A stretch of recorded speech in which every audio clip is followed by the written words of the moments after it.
Day. It is 8 o'clock here on the East Coast. I'm here with Pumpkin, and my name is T. Waldron. I forgot to get my book. Let me grab that. So I've been reading to you from the book, The Game of Life and How to Play It by Florence Scovel Shinn. She's a metaphysician who self-published this book in 1925. I'll read you the first sentence again. Some of you who have been tuning in may remember it, but it bears repeating. So most people consider life a battle, but it is not a battle, it is a game. That's so true. And it lightens things up. She also uses the Bible as allegory. So the Bible is, I'm not particularly religious right now. I went to Catholic school for 12 years and was a practicing Catholic for quite some time. My religious situation right now is complicated, but I do believe in God, I believe in the universe, and I believe in our souls, and our souls are all within us. And our souls are tied into the universe. So it's really kind of an empowering way to think. So she says, infinite intelligence, God, is ever ready to carry out our smallest or greatest demands. Be careful. She's 16, so she sometimes loses her balance a little. Every desire, uttered or unexpressed, is a demand. We are often startled by having a wish suddenly fulfilled. So that's a really neat concept. Nothing stands between us and our highest ideals and every desire of our heart except doubt and fear. So those are the two enemies that we have, doubt and fear, within ourselves. When we can wish without worrying, every desire will be instantly fulfilled. And that is empowering. She said she'll explain it more fully in a following chapter, the scientific reason for this and how fear must be erased from our consciousness. It is our only enemy. Fear of lack, fear of failure, fear of sickness. There's a lot of fears we may not even realize we have. And then she gives an example from the Bible. She says, fear of loss and the feeling of insecurity on some plane. The object of the game of life is to see clearly one's good and obliterate all mental pictures of evil. Good morning, if you just joined me. Hi. Okay, yeah, I know. Good morning. I know. That was quick. Yeah, this isn't, this is like deep stuff. I apologize. I kind of was in this book, The Game of Life and How to Play It. Sorry, Triple X. We weren't your cup of tea. My name is T. Waldron. I'm here with my hairy little cat, Pumpkin. She's 16 years old. And I try to give you a little bit of inspiration with attitude. How's your day going? Thanks for asking, Ron. I appreciate that. I appreciate you not just scooting out of here when when you realize what I'm doing.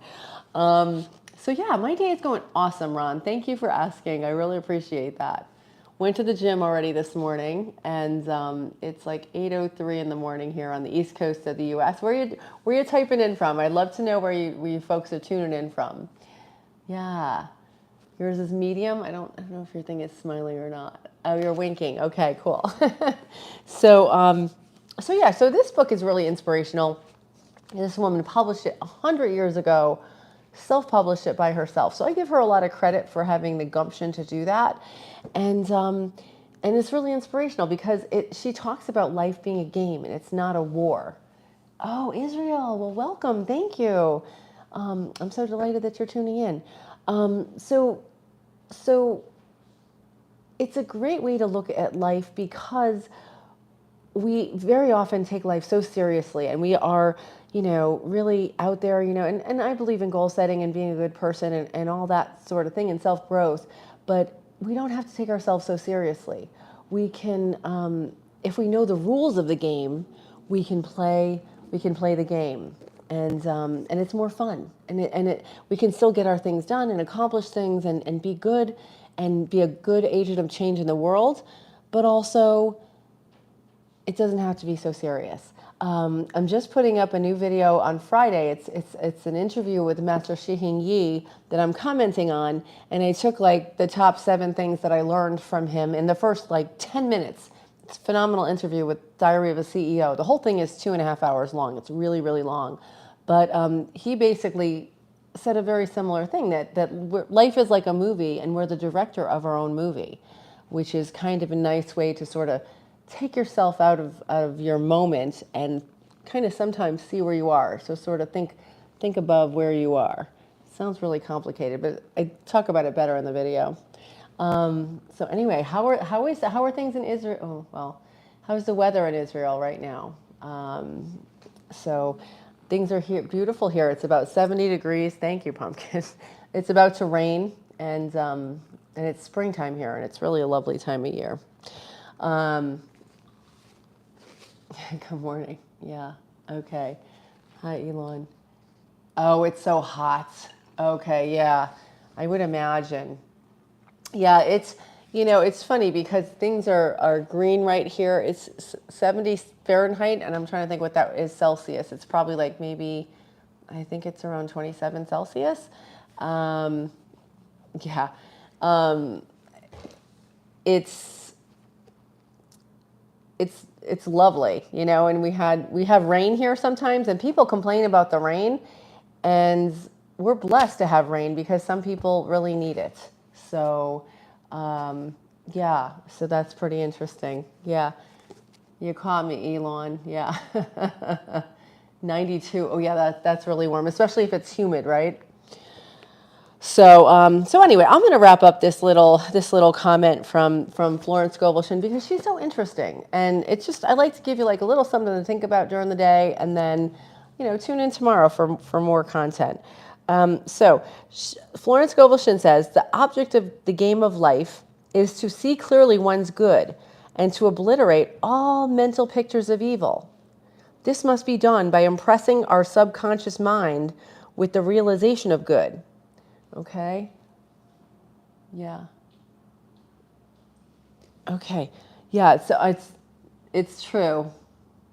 Oh, the book is called The Game of Life and How to Play It. This is actually her compilation of all her works, but it's only about 75 pages. It's a great work, and she published it in 1925. And I'll pray for rain for you guys because we do need rain, in certain parts of America and certain parts of the world. Yeah, so I hope everybody gets the weather they need to have the good crops because we all need to pray for the farmers that they get what they need to survive. Anyway, she says this must be done by impressing our subconscious with the realization of good. A very brilliant man who has attained great success told me he suddenly erased all fear from his consciousness by reading a sign which hung in a room he saw printed in large letters. It said, "Why worry? It will probably never happen." These words were stamped indelibly on his subconscious mind, and he now has a firm conviction that only good can come into his life, therefore only good can manifest. So, so it's a powerful concept. It's a practice. I really have been trying to manifest things lately, and writing things down and trying to work towards my goals, but also, have a positive vibe really, really helps. So if you like this sort of content, self-growth, and to be your best self, please do subscribe to my channel. And we'll end it right now with a little a cheers to you. Thanks for tuning in. Stay hydrated. This is a little bit of herbal tea with some lemon and ice because it's pretty warm here. That's delicious. Stay hydrated, though, because we need to... oh, good morning. Okay. Anywho, so we're going to end it with a little bit of deep breathing. So if you're not driving or operating heavy machinery, please do close your eyes. And thank you for tuning in, and thank you for staying till the end. Close your eyes. You're going to inhale through your nose and hold it. And exhale through your mouth. Hold it out. And 2 more sets. Inhale through your nose. And hold it. Exhale through your mouth. Pull that out. This last time, I want you to think about inhaling peace and calm, and hold it, and exhale any tension, stress, negativity. Thank you. And that really took it down for a nice little peaceful ending. So I hope you have a great day. I hope you, can be the change you want to see in the world. Okay, from myself to yourself, thanks for joining me on this journey.